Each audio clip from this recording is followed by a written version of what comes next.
আসসালামু আলাইকুম প্রিয় অষ্টম শ্রেণীর শিক্ষার্থীরা, আশা করি তোমরা ভালো আছো।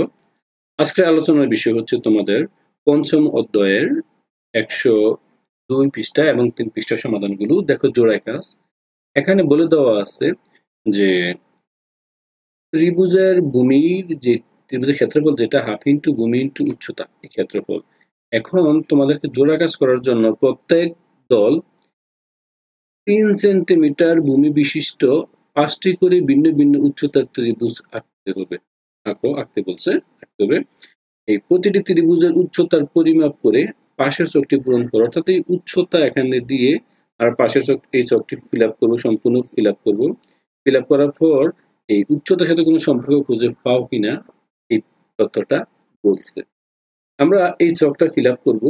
এর আগে বলছে যেহেতু আমাদের এই ত্রিভুজের ক্ষেত্রফল নির্ণয় করার বিষয়টা আমরা এটা আগে সলভ করবো, বিষয়টি সেরকম খুব সহজেই বুঝবে।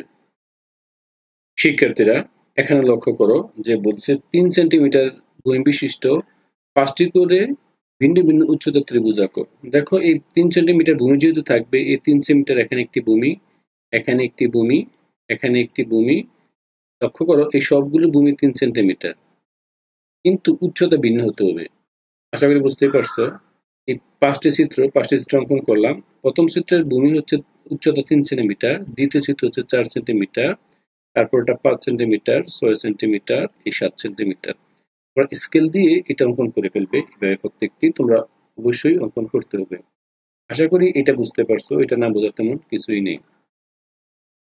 এখন এই বিষয়টা লক্ষ্য করো, এই ত্রিভুজের যে আমাদের চকটা দিয়ে দেওয়া হয়েছে, আমি ওই চকটা তো ছোট, তাই আমি এখানে একটু বড় করে অঙ্কন করেছি এবং লিখেছি। দেখো এই যে 1 নাম্বারটার ভূমি ছিল এখানে, একটি তোমাদেরকে দেখাচ্ছি একেবারে চিত্র সহকারে, তোমরা আরো ক্লিয়ারলি বুঝবে। হ্যাঁ দেখো এই প্রথমটার এই দেখো ভূমি ছিল 3 সেন্টিমিটার, এই ভূমি 3 সেন্টিমিটার ছিল, এই ভূমি 3 সেন্টিমিটার এবং উচ্চতাও 3 সেন্টিমিটার, এই প্রথমটার উচ্চতা 3 সেন্টিমিটার। তাহলে ক্ষেত্রফল কত জানি আমরা? জানি ক্ষেত্রফল হবে এই হাফ ইন্টু ভূমি ইন্টু উচ্চতা। তাহলে এখানে আমরা এই ক্ষেত্রফল যদি লিখতে পারি, এটা কত হচ্ছে? উপরে হচ্ছে 9, 3 তিরিকা 9, নিচে 2। বুঝতেই পারতেছো। এবার বলছি ক্ষেত্রফল ডিভাইড বাই উচ্চতা। তাহলে ক্ষেত্রফল হচ্ছে আমার কত বলতো? ক্ষেত্রফল হচ্ছে এই আমার হচ্ছে এখানে এই 9/2। এই ক্ষেত্রফল ভাগ উচ্চতা, উচ্চতা তো 3 ছিল, এই ভাগ 3। এটা যদি আমি ক্যালকুলেশন করি ভাগ 3, উচ্চতা ক্ষেত্রফল ভাগ উচ্চতা, এক্ষেত্রে যদি দেই তাহলে কত হচ্ছে? এই 9/2 গুণন এই দেখো এটা কিন্তু উল্টিয়ে যাবে। এখানে আরো ভালোভাবে লক্ষ্য করো, যদি না বোঝো সেই ক্ষেত্রে কমেন্টস করবে। দেখো এই এখানে 3 ছিল, ভাগ উপরে, ভাগ হলে এখানে উপরে যাবে 1, নিচে আসবে 3। আশা করি বুঝতেই পারছো। তাহলে এখানে কত হয় বলতো? এটা কাটাকাটি করলে কত হচ্ছে? এখানে 3, এই কত হচ্ছে আলটিমেট? এই 3/2। দেখো এই উপরে 3, নিচে 2, এই 3/2। আশা করি তোমরা এই অংশটা তোমরা সহজে বুঝছো, এটা না বোঝার তেমন কোনো কিছুই নেই। তারপরে যদি কারো প্রবলেম হয় আরেকবার দেখবে। এবার আসো তারপরের কোশ্চেনটা, তারপরে যে বিষয়টা তোমরা স্ক্রিনে তোমরা দেখতে পারতেছো যে এই এটার হচ্ছে ভূমি আমার বলা দেওয়া ছিল 3 সেন্টিমিটার এবং উচ্চতা 4 সেন্টিমিটার। তাহলে ভূমি 3 সেন্টিমিটার লিখলাম, উচ্চতা 4 সেন্টিমিটার লিখলাম। এখানে আমাদের হাফ ইন্টু ভূমি ইন্টু উচ্চতা, যদি কাটাকাটি করে ফেলি এটা হচ্ছে 2, 3 দুগুণে 6, আসলে 6। এবার তাহলে এখানে দেখো এই যে ক্ষেত্রফল হচ্ছে 6, এই ক্ষেত্রফল হচ্ছে এখানে 6, ভালোভাবে লক্ষ্য করো, ক্ষেত্রফল হচ্ছে 6 আর এখানে ভাগ এই যে ভূমিটা হচ্ছে 4। আর যদিও এখানে একটু ভুল ছিল, এটা এখানে মান হবে উচ্চতা বাই 3, এভাবে 3 দেওয়া দরকার ছিল, পরে আসলে দেখিয়েছে। আর ক্ষেত্রফলটা দেওয়া আছে, দেখো ক্ষেত্রফল দেওয়া আছে 6 এবং আমার এই যে ভূমির যে এখানকার উচ্চতাটা আমি এখানে দেখাচ্ছি। এটা ক্ষেত্রফল হচ্ছে 6, তাহলে আমাদের কত? এই 6/4, যদি কাটলে কত হচ্ছে বলতো? 3/2। দেখো এটাও 3/2 হয়েছে।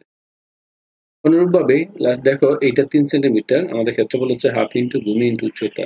তো হাফ ইন্টু ভূমি ইন্টু উচ্চতা আমার উপর হচ্ছে কত? এটা দেখো যদি ক্যালকুলেশন করি 3 + 8 15, অর্থাৎ এই অংশটার ক্ষেত্রফল হচ্ছে আমার এখানে এই 15 বাই হচ্ছে আমার কত এখানে?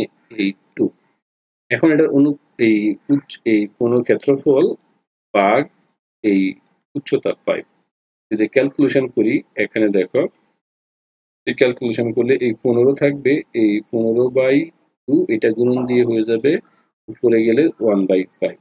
আলটিমেট দেখো এই ক্ষেত্রফল এই অংশটাই আমি এখানে দেখিয়েছি, অর্থাৎ এই অংশটা ক্ষেত্রফল ভাগ উচ্চতা। ক্ষেত্রফল ভাগ উচ্চতা, এই উচ্চতা হচ্ছে এই এখানে 5।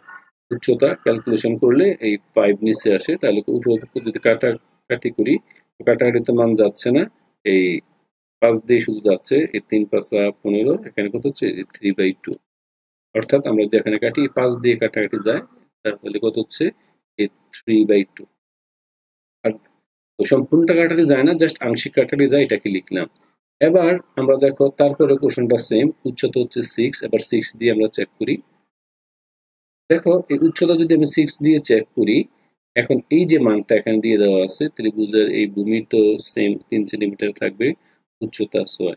তাহলে আমাদের ক্ষেত্রফল হচ্ছে এখানে এই হাফ ইন্টু ভূমি ইন্টু উচ্চতা, কাটাকাটি করলাম, এটা কাটলো হচ্ছে কত 3, এটা হচ্ছে 9। তাহলে আমার 9, এই 9 বাই আমার বাই হচ্ছে উচ্চতা 6, এইটা কাটলে আমাদের এটা 3 দিয়ে কাটা যায়, 3 তিরিকে 9, 3 দুগুণ 6। এটার আমি আর চিত্রের মাঝখানে দেখালাম না, জাস্ট এই টোটাল যে ক্ষেত্রফলটা হচ্ছে হাফ ইন্টু ভূমি ইন্টু উচ্চতা যদি আমি এখানে দিই হচ্ছে 9। তাহলে আমার এই 9 বাই এই 6 কাটাকাটি করলে কত হচ্ছে, এখানে হচ্ছে 3, এটা হচ্ছে 2, আলটিমেট হচ্ছে 3/2। তোমরা এটা বুঝতেই পারছিলে এই অংশটা গুলো। এবার দেখো লাস্ট যে 5 নম্বর কোশ্চেনটা, এটা আমাদের উচ্চতা ছিল 7, ভূমি তো ফিক্সড করাই 3, তাহলে হাফ ইন্টু ভূমি ইন্টু উচ্চতা, তাহলে 3 7 21/2। দেখছো এটা 21/2 হয়, অর্থাৎ এই যে ক্ষেত্রফলটা আমরা এখানে নির্ণয় করলাম, এইটা হচ্ছে 21/2। তাহলে আমাদের যে কাজটা হবে, এই 21/2 কে আমরা এই ভাগ করব এই 7 দ্বারা। 7 দ্বারা ভাগ করা মানে হচ্ছে এই আমার এই 21/2 এটা উল্টিয়ে যাবে, উপরে যাবে 1, নিচে যাবে 7। তাহলে আমরা যদি ক্যালকুলেশন করি 7 থেকে 7, 7 ধরে 3 7 21, আলটিমেট কত 3/2। তাহলে দেখো এখানে মানটা হবে কত, এই 3/2। এবার এই রেজাল্টটা ভালো করে দেখো, স্পষ্ট করে মনোযোগী হও। আমরা এই সবগুলো আমি সলভ করেছি, আশা করি তোমরা বুঝতে পারছো। এবার তোমরা একটু ভালো করে রেজাল্টে একটু মনোযোগী হও। যদি তোমাদের মনে হয় রেজাল্টের দিকে দেখো, ক্ষেত্রফল বাই উচ্চতার যে বিষয়টা, এখানে কোনো কিছু তোমার জন্য ডিফাইন করা আছে কিনা। তো ভালো করে দেখো, এখানে কয়েকটা জিনিস ডিফাইন করে দেওয়া আছে। ডিফাইন করাটা হচ্ছে, যেমন এই ক্ষেত্রফলটা হচ্ছে আমার এখানে 3/10, লাল খালি দিয়ে দেখাচ্ছে, বুঝবে। এই জাস্ট আমি মনে এই আমি একটু হাইলাইটার দিয়ে দেখাচ্ছি। দেখো এই যে অংশটা, দেখো এই যে অংশটা হাইলাইট দিয়ে দেখাচ্ছে, রয়ে গেছে। দেখো 3/2 ক্ষেত্রফল, এই 3/2। দেখো এই যে ক্ষেত্রফলের বিষয়টা আমি একটু লাল কালি দিয়ে দেখাচ্ছি, লাল কালি দেখালে তোমরা ক্লিয়ারলি বুঝবে। দেখো এই ক্ষেত্রফল হচ্ছে এখানে 3/2, এই ক্ষেত্রফল 3/2, এই ক্ষেত্রফল 3/2, এই ক্ষেত্রফল 3/2, অর্থাৎ সবগুলো ক্ষেত্রফল 3/2। তাহলে আমরা একটা সিদ্ধান্ত নিতে পারি, ত্রিভুজের প্রতিটি ক্ষেত্রফল, লক্ষ্য করো, উচ্চতার সমানুপাতিক।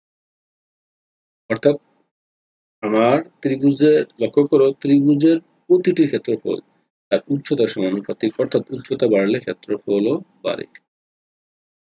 আমরা এই অংশটা নিয়ে আলোচনা আশা করি বুঝতেই পারছো। যদি এখন এই বিষয়টা, আমার মূল বিষয় হচ্ছে এই উচ্চতা সমানুপাতিক।